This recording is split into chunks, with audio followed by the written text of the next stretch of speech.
রুমি ভাই রেডি?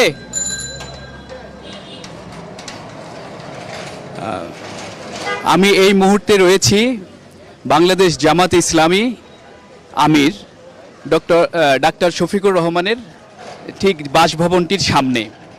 এটি অবস্থিত বসুন্ধরা আবাসিক এলাকার ই ব্লকের 6 নাম্বার বাসাটি, টেনেন্ট 6 নামে যেটি পরিচিত।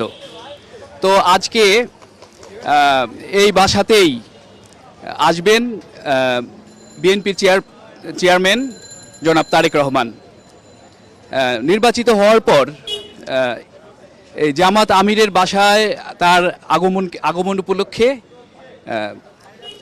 এক ধরনের আলোচনা তৈরি হয়েছে যে এটি বাংলাদেশের এই প্রথম নির্বাচিত হওয়ার পর কোনো নেতা একজন বিরোধী পক্ষের বাসায় গিয়ে তার সাথে দেখা করতে আসছেন।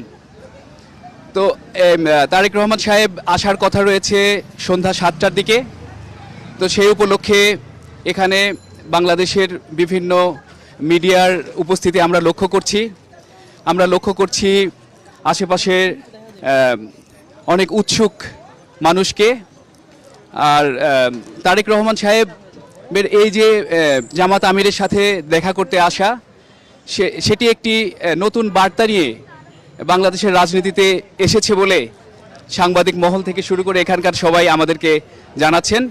যেখানে নির্বাচন হওয়ার পর, ত্রয়োদশ নির্বাচনের পর এই বার্তাটি এমনভাবে মানুষের সামনে এসেছে যে এই যে তারেক রহমানের সাথে দুইটা প্রধান দলের প্রধানের একসাথে মিলিত হওয়া এবং একসাথে কথা বলা, দেখা করা, এর মাধ্যমে এমন একটি মেসেজ বাংলাদেশের রাজনীতিতে যেতে যাচ্ছে যার ফলে সহনশীলতা, মানুষের মধ্যে রাজনৈতিক যে সমঝোতা এবং গণতন্ত্রের যে সৌন্দর্য, এই সৌন্দর্যই প্রকাশ পাচ্ছে বলে অনেকেই মনে করছেন।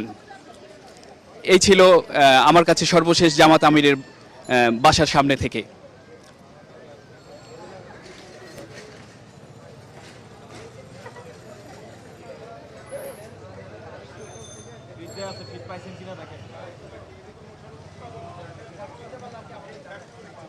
এই সবুজ